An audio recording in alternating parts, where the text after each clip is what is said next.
aí, pessoal, tudo bem? Falar um pouco de história de futebol e história de uma competição que chegou a ter chancela da FIFA, foi criada no Brasil, que chegou a colocar alguns dos principais craques da história do futebol jogando em estádios como o estádio da USP e o estádio do Canindé, e um torneio que hoje é completamente esquecido, que foi a Copa Pelé.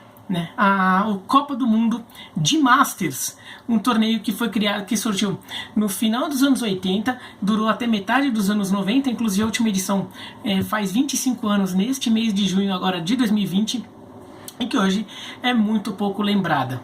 Então vamos pegar todo o contexto aí da Copa Pelé, que foi o nome e fantasia que deram para o torneio, para a Copa do Mundo de Masters. No meio dos anos 80, o futebol brasileiro estava um pouco embaixo aqui, o brasileiro estava começando a se incomodar com essa coisa de ver alguns dos seus principais jogadores indo para a Europa e não jogando mais no futebol local. Além disso, deu uma baixa ali, né, porque o Brasil não foi bem na Copa de 86, quer dizer, caiu nas quartas de final, ficou em quinto lugar, mas ficou aquela sensação de que podia ter, não foi tudo isso, tudo, e deu uma baixada de bola na galera, e a Bandeirantes, o Luciano do Vale principalmente, que além de narrador era um cara muito visionário, sobretudo naquele momento ali como diretor de esportes da Bandeirantes. Vou deixar aqui um vídeo no final falando sobre o Luciano do Vale. Ele resolveu criar a seleção brasileira de sêniors, como chamava na época, depois virou Masters, na época seleção brasileira de sêniors, que era basicamente uma equipe que ele comandava, ele era o técnico do time, que juntava ex-jogadores aí de tudo quanto é time, parte do Brasil, mas ex-jogadores que tinham passagem na seleção, tudo. E eles excursionavam pelo Brasil disputando amistosos com seleções de Masters, né, seleções de sênior, seleções de veteranos locais. Então ia para Pernambuco, jogava contra uma seleção de ex-jogadores dos times de Recife, ia a Caruaru, pegava ex-jogadores de Caruaru, né, principalmente do Central, mas que estavam por ali. Depois, sei lá, ia para Santarém, no Pará, depois ia para Goiás, depois ia para o interior de São Paulo, pegava o pessoal, sei lá, em Jaú, depois ia para Bauru, depois ia para o interior do Paraná e ficava excursionando pelo Brasil, fazendo amistosos contra combinados de veteranos locais. E a seleção brasileira de Masters, de Seniors, como chamavam no começo, sempre ganhava, ficou um ano invicto, sem perder nenhum jogo, tudo porque, claro, eram jogadores melhores. E daí tem duas questões. A primeira é que os jogadores eram melhores mesmo, né? Imagina, você fica num combinado de uma cidade interior contra um combinado de jogadores que tinham jogado a Copa do Mundo. Segundo, que esses jogadores eles estavam jogando, né? E no final das contas eles estavam em atividade. Eles tinham encerrado a carreira profissional, mas estavam numa atividade constante, porque eles estavam jogando com frequência, então tinha mais ritmo de jogo, tinha entrosamento e acabavam ganhando. E a coisa foi crescendo, muitas dessas cidades acabavam até lotando o estádio para ver esses times jogarem, porque era a chance de ver o Rivelino jogar, né, a chance de ver grandes jogadores ali. O Zico, Roberto Dinamite até entram depois no time, mas o Edu dos Santos, então o Cafuringa, então muita gente acabava indo ver esse time. O Luciano do Vale acaba se empolgando e resolve criar uma Copa do Mundo com jogadores veteranos. Ele vai conversar com o Júlio Mazei, que era meio que o braço direito do Luciano para os projetos americanos dele, né? O Júlio Mazei, ele tinha trabalhado no Santos, daí ele vai para o Cosmos trabalhar com Pelé, vira auxiliar técnico, diretor, e depois ele vira até técnico principal do time do Cosmos na época do Pelé, né? E o Júlio Mazei era muito próximo do Luciano do Vale, e o Luciano estava com interesse de dar uma americanizada no esporte brasileiro, né? Então foi quando ele começa a pensar em trazer NBA, quando ele começa a pensar em trazer o futebol americano e o conceito de entretenimento do esporte dos americanos, tanto que ele tinha um sonho de criar um canal esportivo de TV, um canal só 100% de esporte, e não existia isso, não existia TV a cabo no Brasil na época. A gente tá falando de 86, 87, não tinha TV a cabo na época. Então o que ele fazia como diretor de esportes da Bandeirantes era conseguir fazer com que a Bandeirantes fosse um canal com muita programação esportiva. O domingo da Bandeirantes era só de esporte, né? Era o show do esporte, então tinha desde domingo de manhã com o campeonato italiano e um evento esportivo atrás do outro até o fim do dia, que na época não existia, você não tinha esse conceito em outro lugar. Hoje você pode ficar na ESPN, na Sport TV, na Fox, né? O tempo na Band Esportes, pode ficar o tempo todo lá. Naquela época não tinha isso. Então era uma coisa inovadora. E então, muito para preencher programação, ele também investia na promoção de muitos esportes. Ele foi promover o vôlei, foi promover a sinuca, e tinha os jogos lá da seleção de Masters que passavam também ali no domingo.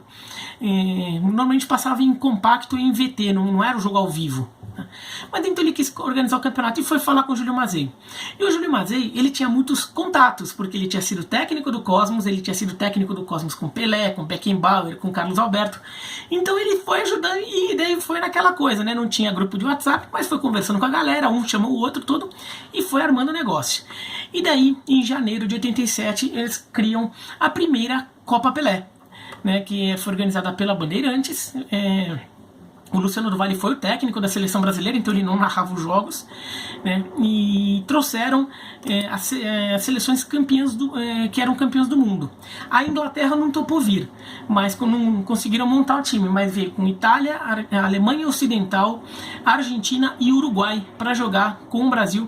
Os jogos quase todos em São Paulo, no estádio de São Paulo, entre o estádio do Pacaembu, do Canindé, da USP, né, que é o estádio da Universidade de São Paulo, que é um estádio hoje que está muito pouco usado, estádio usado só pelos estudantes da USP, mas naquela época abrigava eventos externos, como essa Copa Pelé, Copa São Paulo de Júnior tinha jogo lá. Esse estádio, para quem é de São Paulo, também pela Marginal Pinheiros, dá para ver o estádio. Ele, na época, cabia 30 mil pessoas, né? Hoje, se para os padrões de hoje, colocar cadeira, se você reformar lá, colocar cadeirinha, tudo, daí ele vai dar uns 10, 15, mas na época eles enfiavam 30 mil naquele estádio. E jogo na Vila Belmiro. Teve um jogo no Beira-Rio, né, que foi Argentina e Uruguai. Talvez aí pela proximidade geográfica aí resolveram fazer o jogo no Beira-Rio. Conseguiram até trazer bons jogadores aqui, né, para cá, né? A Alemanha veio com o Gerd Müller, terceiro maior artilheiro da história das Copas do Mundo, na época o maior artilheiro das Copas, e que 13 anos antes estava ganhando a Copa do Mundo pela seleção alemã. Rosenbein também, daquela Alemanha dos anos 70. Overath, também campeão do mundo pela Alemanha. Uwe Ziller, que jogou na seleção da Alemanha nas Copas de 62, 66 e 58, 62, 66, 70. O Ziller era o mais velhão do time, 50 anos já. A maioria dos jogadores estava na casa de 40. Tinha até alguns com 30 e muito.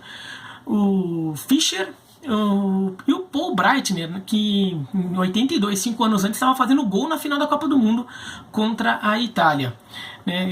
Então a Alemanha veio com alguns grandes jogadores. A Itália veio com Albertozzi, goleiro da seleção italiana na final da Copa de 70 contra o Brasil. O Facchetti, um dos maiores líberos da história. O primeiro jogador mais de defesa a ter como uma coisa comum dele, jogador mais central de defesa, a ir ao ataque como elemento surpresa, tudo ser um jogador que fazia essa função, que depois até inspira Beckenbauer e vários outros jogadores. Facchetti veio. Boninsenha, atacante da Itália, que fez o gol da Itália na final da Copa de 70 contra o Brasil nos 4-1. O Zoff, que 5 anos antes tinha sido campeão do mundo pela seleção italiana, erguendo o troféu, né? Ele era o capitão do time. E o Altafini, o Gianni Rivera também da Itália de 70, e o Altafini Mazzola, e também mais entre os mais veteranões aí do time, que tinha sido campeão do mundo pelo Brasil em 58, como o Mazzola, se muda para a Itália e passa a defender a seleção italiana e está lá na Itália até hoje. A Argentina veio com Ardiles, que jogou na seleção argentina na Copa de 78, 82, foi no Tottenham, foi ídolo do Tottenham, e na época tinha contrato com o Tottenham, era um jogador do Tottenham, o Ardiles. Babington, atacante. O Brindisi, atual técnico, né, o Miguel Ángel Brindisi, técnico hoje. O Butici, goleiro, que tinha até jogado no Corinthians, ele acaba sendo uma figura importante desse torneio. Olguin, também da seleção argentina campeã. Mário Kempes, também artilheiro da Copa do Mundo de 78. E Oscar Mas, também um jogador importante da Argentina, que inclusive é pai do Mas. que joga atualmente. No Uruguai, as três principais figuras eram o Fernando Moreno, atacante e artilheiraço ali, um dos artilheiros da história do Peñarol, o Pedro Rocha, que jogou seleção uruguaia, São Paulo, Peñarol também, e o Pablo Forlán, pai do Diego Forlán. Então, só pra você ver que tem muitos jogadores aqui que eram, estamos em 87, né? E são jogadores do final dos anos, alguns até dos anos 60, mas a maioria dos anos 70 e até alguns até que tinham um brilho no começo dos anos 70, dos anos 80. Ou seja, jogadores que tinham, alguns nem tinham se aposentado, até jogavam. O Ardiles ainda era jogador do Tottenham, o Kempis ainda era jogador do First Viena da Áustria. Então, jogadores, alguns até em atividade, que seria mais ou menos como se você organizar hoje um torneio desse e trazer jogadores da década de 2000 e que brilharam no começo da década de 2010. Aí então você vai trazer, como se fosse trazer Zidane, Henry, Ballack, que é Close, trazer, sei lá, da Argentina o Batistuta, o Crespo, fazer uma Copa do Mundo trazendo esses caras para jogar aqui hoje, né? Seria mais ou menos isso, só para situar o que era o torneio. O Brasil era o favorito, porque o Brasil, como no mesmo jeito que pegando aqueles times de combinados regionais ali, o Brasil tinha entrosamento e ritmo de jogo, coisa que os outros times nem sempre tinham, né? Um ou outro jogador tem atividade ainda, mas em geral não tinha. E o Brasil estreia fazendo 3-0 na Itália, o jogo que o Pelé joga. O Pelé não joga o jogo inteiro e foi mais um negócio festivo. O Pelé faz parte do elenco do Brasil, mas ele só joga esse jogo, até porque o torneio levava o nome dele, Copa Pelé, né? O Brasil ganha de 3-0, gol de Levi, Rivelino e Dada Maravilha. E a Alemanha Ocidental empata com a Argentina na primeira rodada. Depois o Brasil começa a tomar susto, porque ele empata com o Uruguai e perde da Argentina por 3-1, num jogo que o Butice, o goleiro, foi muito bem, fecha o gol, e o Brasil acaba perdendo da Argentina por 3-1. Eu já vou falar, eu pulei o Brasil, quem o Brasil levou, porque eu vou falar depois, tá? Mas o Jairzinho fez o gol do Brasil nesse jogo. O Brasil perde da Argentina 3-1 e começa a ter sua classificação arriscada, né? E chega na última rodada, o Brasil enfrenta a Alemanha Ocidental e o Brasil tem obrigação de vencer a Alemanha para classificar. Se o Brasil empata, o Brasil acaba não passando. O Brasil consegue vencer por 2-1. O Rosenbein faz o gol da Alemanha. Rivelino e Gil, o Búfalo Gil, ponta do Fluminense, fazem os gols do Brasil. E o Brasil ganha por 2-1 e vai para a final, né? Na final contra a Argentina, no Pacaembu, 50 mil pessoas no Pacaembu, inclusive foi o mesmo público de Brasil e Itália. O jogo da abertura, que também foi num domingo, 50 mil pessoas. E o jogo passou na TV, tudo. Claro que a Bandeirantes transmitiu todo o torneio, todos os jogos do torneio. Então o Brasil pegou a Argentina no Pacaembu na final. A escalação do Brasil foi de Renato, Eurico, lateral direito da academia do Palmeiras, Djalma Dias, o pai do Djalminha, Alfredo Mostarda, também jogador da academia do Palmeiras, e Toninho. Carpegiani, o Paulo César Carpegiani, Teodoro, passagem no São Paulo, tudo, Lola. Olha o ataque do Brasil: Jairzinho, Rivelino e Edu, ponta esquerda do Santos, da Copa de 66, ele tinha 16 anos na Copa de 66, era muito novo, e da Copa de 70, reserva. No banco o Brasil tinha o Dada Maravilha, o Pelé, mas o Pelé na verdade estava só como inscrito, né, fazia parte do elenco. Gilberto Sorriso, Marco Antônio, Clodoaldo, Aldo, Cafuringa, ponta direita muito rápido. Por causa da velocidade que o Cafuringa tinha e por jogar na direita, o Cafu acabou recebendo esse apelido, né? O apelido do Cafu é por causa do Cafuringa, porque ele era muito rápido e jogava pela direita como o Cafuringa. De cá, maior jogador da história da Ponte, Gil, o Búfalo Gil que eu já mencionei, Chicão e Romeu Cambalhota. 50 mil pessoas no Pacaembu e 1-0 Argentina. A Argentina dá um pacaembuzaço na Copa Pelé, né? Depois o Maracanaço, depois a gente veio a ter o Mineiraço em 2014, mas teve o pacaembuzaço lá da Copa Pelé em 87, que a Argentina ganha de 1-0, o gol do Feldman, e a Argentina leva o título. Mesmo assim, foi um sucesso porque muita gente foi nos jogos, sobretudo os jogos do Brasil, e resolveram organizar a segunda edição em 89. Daí em 89, a organização foi muito bem falada entre os jogadores, tudo, e conseguiram trazer até jogadores, alguns jogadores até de mais nome. O Beckenbauer vem para defender a Alemanha Ocidental na edição de 89 e o Paulo Rossi vem para defender a seleção italiana na edição de 89. Também foi no Brasil, todos os jogos, daí agora na cidade de São Paulo. E mesmo esquema, só que dessa vez a Inglaterra veio. A Inglaterra veio como Reino Unido, Grã-Bretanha, porque tinham jogadores que não eram todos ingleses. Tá? De novo, o Brasil veio como favorito e dessa vez empata um jogo na primeira fase contra a Itália, mas ganha todos os outros e acaba chegando à final contra o Uruguai. Na final, no Canindé, 20 mil pessoas, Canindé lotado, o Brasil jogou com Paulo Vitor. Paulo Vitor foi o goleiro reserva do Brasil na Copa de 86, ele é o segundo goleiro da seleção de 86, ou seja, 3 anos antes ele estava na Copa do Mundo. Paulo Vitor, goleiro histórico do Fluminense, o Fluminense do Casal 20, campeão brasileiro de 84, tudo. Paulo Vitor, Eurico, Luiz Pereira, que era o Luiz Pereira do Palmeiras, do Atlético de Madrid, do Santo André, Jaime, que é o Jaime de Almeida, que depois virou técnico do Flamengo e ganhou a Copa do Brasil pelo Flamengo, e Vladimir, lateral esquerdo, jogador com mais jogos na história do Corinthians. Batista, volante do Inter e hoje comentarista de TV. Rocha, ex-Palmeiras, Botafogo, Juventus.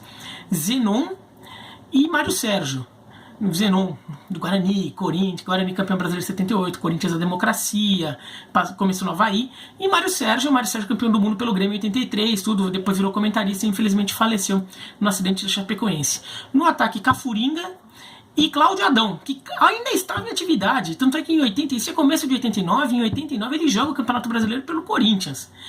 No banco tinha Ado, Amaral, que deu origem ao Amaral, o Amaral do Palmeiras, do Vasco, tudo tem esse apelido, o Amaral Coveiro, tem esse apelido em homenagem ao Amaral, zagueiro dos anos 70 e 80. Nunes, atacante do Flamengo, campeão do mundo, Chico Espina, Rivelino, Lola e Edu. O Brasil dessa vez ganha, ganha 4-2 com alguma tranquilidade, faz 3-0 com 3 gols do Cláudio Adão, o Uruguai diminui, depois o Rivelino faz mais um gol, e lá no finalzinho o Uruguai faz o segundo gol dele, 4-2, o Cláudio Adão se como artilheiro da competição. A coisa estava indo tão bem que eles resolveram criar uma edição extra. O torneio era de 2 em 2 anos, então teve 87 e 89, o próximo seria em 91. Mas ele estava indo tão bem, decidiram criar mais uma edição. Criaram uma edição extra de 1990, que não era muito oficial, não fazia muito parte da contagem de Copa do Mundo de Master, de Mundialito de Masters. Aliás, Mundialito de Seniors, como chamava, e depois virou Mundialito de Masters, Mundial de Masters. Mas chamaram de Copa Zico. Copa Zico foi depois da Copa Pellet, a Copa Zico fizeram em 90. Também no Brasil, também em São Paulo, vieram a Argentina, Polônia, Itália e Holanda, ou Países Baixos, De novo o Brasil foi com tranquilidade ali, empatou um jogo com a Argentina, ganhou do resto e foi para a final contra a Holanda. A Holanda, só para ter uma noção dos jogadores que vieram também dessa vez, A Itália veio com o Causio, o jogador campeão do mundo. A Polônia veio com o Lato, artilheiro da Copa do Mundo de 74, o goleiro era o Tomaszewski, que inclusive era o goleiro da Polônia naquela Copa do Mundo de 74, a Holanda veio com o Rep, veio com os irmãos Van der Kerkhoff, veio com o Risbergen, que é jogadores ali da seleção holandesa dos anos 70, que chegou 2 vezes em final de Copa do Mundo, então vieram com alguns nomes fortes ali, mas a Holanda chega à final junto com o Brasil. E no Pacaembu, 40 mil pessoas, e o Brasil vai com tranquilidade e vence por 5-0. 2 gols de Zico, um de Serginho Chulapa, um de Éder e um de Cafuringa. A escalação do Brasil: Paulo Vitor, Nelinho lateral direito do Cruzeiro, o maior lateral direito da história do Cruzeiro, Luiz Pereira, Juninho Fonseca foi jogador da Ponte Preta, tudo virou técnico, e Vladimir, Batista, Zenon, Zico e Rivelino. E no ataque, Cláudio Adão e Éder. desde a seleção de 82, ponta esquerda do Atlético Mineiro, tudo. No banco ainda tinha Paulo Sérgio, que foi goleiro reserva da Copa de 82, o Jaime de Almeida, Serginho Chulapa, Edu Cafurinho e Mário Sérgio foram os que entraram no jogo, porque esse torneio permitia muito mais substituição, porque eram jogos de veterano, né? Então não dava para ficar correndo os 90 minutos sem poder trocar, quer dizer, os jogadores tinham mais liberdade para substituições. Daí vamos para 91. O negócio começou a ficar tão grande que resolveram oficializar a bagaça, né? Então, uma federação, IMFA, International Masters Football Association, Federação Internacional de Futebol de Masters, ela assume a organização do torneio. A Bandeirantes é uma parceira de mídia ainda, o Brasil disputa com aquele time que a Bandeirantes montava, o Luciano do Vale é o técnico, tudo, mas essa entidade organiza o torneio. E a FIFA assume, não a organização, mas ela chancela o torneio. O torneio passa a ter uma chancela oficial da FIFA. E algumas regras são estabelecidas ali com mais clareza. Todos os jogadores tinham que ter 34 anos ou mais, e os jogadores não podiam ter contrato profissional com times de primeira ou segunda divisão de nenhum país. Então eles só poderiam ter 34 anos ou mais, ter mais de 34 anos ou mais, né? E jogarem, ou terem se aposentado, ou jogarem no máximo num time de terceira divisão nacional. Por que isso? Porque daí ou o jogador já é em fim de carreira mesmo, né? Então realmente pega as Masters ali, ou para pegar jogador que já está numa divisão amadora. Em alguns países terceira divisão é amadora, então ele já está jogando já um futebol amador. Porque assim, na época 34 anos ainda tinha muito, 34 anos já era veterano, né? Hoje o Cristiano Ronaldo tem 35 e tá voando.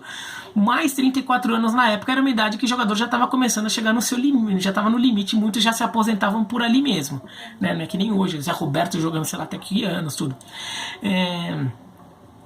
E o torneio foi para os Estados Unidos, porque os americanos estavam interessados ali em animar e mobilizar um pouco a torcida em relação ao futebol, porque dali 3 anos eles iam receber a Copa do Mundo. Então eles pegam o torneio e realizam o torneio que ficou, pela primeira vez, recebeu o nome de Copa do Mundo de Masters. Todos os jogos foram no estádio Joe Robbie, que é o nome na época do Hard Rock Stadium, o estádio do Miami Dolphins, né, da NFL. E as seleções foram com jogadores importantes e alguns até com passagem pelo futebol dos Estados Unidos, né? Por isso que os americanos tinham interesse nesse futebol de Masters, jogadores que tinham jogado lá na Copa na Liga, na NSL, aquela liga do Pelé nos anos 70. Né? A Argentina vai de novo com o Mário Kempes, o Kempes de novo aparece pela Argentina, e o Tarantini, que tinha sido campeão do mundo e em 78 tinha acabado de encerrar a carreira, vai jogar. O Brasil leva o Roberto Dinamite pela primeira vez, o Paulo Isidoro também vai, Paulo Isidoro também da seleção de 82. A Inglaterra leva o Bobby Moore, que tinha sido capitão da seleção inglesa na Copa de 66, e o Clemens, goleiro histórico do Liverpool. A Alemanha vai com o Rummenigge, que tinha sido o principal jogador de futebol alemão nos anos 80 e fez gol na final da Copa de 86, né? A Itália vai de novo com Paulo Rossi e com o Altobelli. Então as seleções aí se reforçando para esse torneio nos Estados Unidos. Dessa vez não foi um hexagonal, foram 2 grupos de 3, um triangular. O Brasil fica no grupo com Itália, Alemanha e Itália e Alemanha. O Brasil passa em primeiro lugar, a Itália em segundo. No outro grupo tinha Argentina, Uruguai e Inglaterra. A Argentina passa em primeiro, o Uruguai em segundo, mas tudo no solo de gols, cada time venceu um jogo. Na semifinal, o Brasil pega o Uruguai e ganha de 4-0, gols de Serginho Chulapa, Vladimir, Roberto Dinamite e Zico. E a Argentina empata com a Itália, vence nos pênaltis. Daí a final vai para Brasil e Argentina. E o Brasil vence a Argentina por 2-1. O Bulleri coloca a Argentina na frente, o Edu empata e o Zico no finalzinho faz o gol da vitória. Curioso é que assim, a Itália foi com um time cheio de jogadores da Copa de 82 e na primeira fase perdeu do Brasil por 2-1, gols de Roberto Dinamite e Zico, que estavam na Copa de 82, né, o Roberto Dinamite no banco. Então eles tiveram um pouco um gostinho aí de dar um troco na Itália, claro que não tem nem perto do mesmo valor, né, mas ganharam da Itália numa Copa do Mundo, a Copa do Mundo de Masters, né, e o Brasil joga na final com Paulo Sérgio, Luiz Pereira, Amaral, Jaime de Almeida e Vladimir, Batista, Zenon e Batista Zenon e Edu e Mário Sérgio, Batista Zenon e Mário Sérgio, Serginho Chulapa, Roberto Dinamite e Edu no ataque, tá? Mas o Neneca estava no time, o Rivelino estava no time, Zico estava no time, e o Brasil foi campeão do mundo em cima da Argentina, que tinha o Gatti no gol. Gatti, o goleiro histórico do Boca, goleiro que nos anos 80 foi o primeiro, 70 e 80 foi um dos primeiros goleiros dessa coisa de ficar saindo do gol, meio Higuita assim, né, saindo do gol, pega a bola com o pé, sai jogando, um dos primeiros a fazer isso, é famoso por ser meio maluco. 93 tem mais uma edição da Copa do Mundo de Masters. Dessa vez vai para a Europa. Os europeus resolveram pegar o torneio, uma organização conjunta de Áustria e Itália. Um grupo na Itália, um grupo na Áustria, semifinais uma na Itália e uma na Áustria, final na Itália. O Brasil cai num grupo com Holanda, Inglaterra e Itália. O outro grupo tinha Áustria, Uruguai, Argentina e Alemanha. Só que esse torneio na Europa já começou a ter pegadinha. Porque o Brasil ia meio que mantendo aquela base ali desde de 86 ali, né? A gente já tá em 93. Já faz 6 anos isso. Então o Brasil vai mantendo aquela base daqueles jogadores veteranos, o Edu, o Rivelino, tudo. O Brasil vai mantendo esse time, com algumas alterações, mas foi mantendo. A gente foi falando dos times e você percebeu como muitos se repetiram. Os países europeus falaram, agora eu quero ganhar, o negócio oficial o negócio é chancelado pela FIFA, eu quero ganhar essa bagaça. O que eles fazem? Eles começam a chamar jogadores, alguns deles recém-aposentados, jogadores de 35, 36 anos. Enquanto isso, o Brasil já estava com jogadores de 40, 40 e pouco. Faz muita diferença em relação a ritmo. Então o Brasil já começa a ter dificuldade para jogar contra esses adversários. O Brasil, que ganhava com alguma tranquilidade, passou a sofrer muito. Na primeira fase, o Brasil empata com a Holanda e com a Inglaterra nos 2 primeiros jogos e chega no jogo decisivo contra a Itália precisando vencer para classificar. O Brasil consegue vencer por 1-0, gol contra do Gentili, mas a Itália reclamou da arbitragem, teve um gol no final que os italianos reclamaram que foi anulado, sei lá o que, e se empatasse o Brasil estava eliminado do torneio. Ia ficar atrás da Inglaterra. No outro grupo, a Áustria foi a revelação, porque a Áustria veio com uma seleção fortíssima. Jogadores ali que tinham jogado Copa do Mundo recentemente e tinham acabado de se aposentar. A Áustria empata com a Argentina, mas depois mete 4-2 na Alemanha e 6-2 no Uruguai.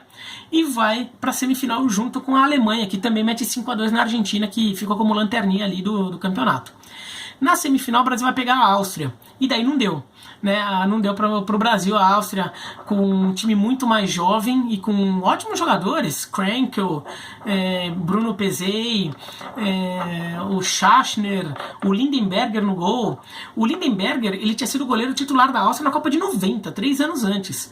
O Schachner, Krenkel eram de uma ótima geração, o Prohaska, ótima geração austríaca que chega à segunda fase na Copa, que chega entre os 8 primeiros, vai na Copa de 78 e entre os 12 primeiros passa da primeira fase na Copa de 82. Então era um time forte.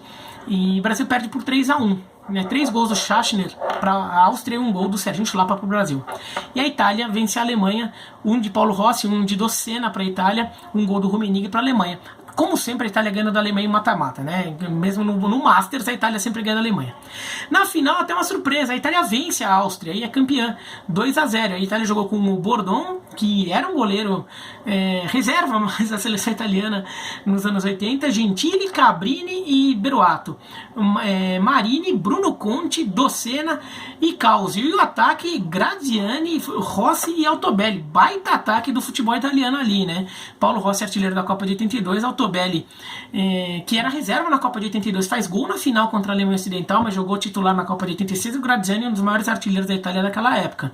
E ainda tinha Bruno Conti, Causi, Gentili, Cabrini, e o timaço da Itália foi campeã com o Enzo Biarzot de técnico, que foi o único técnico da história a ser campeão de Copa do Mundo adulta e Copa do Mundo de Masters, né? Copa do Mundo profissional e Copa do Mundo de Masters, o Enzo Biarzot conseguiu essa façanha.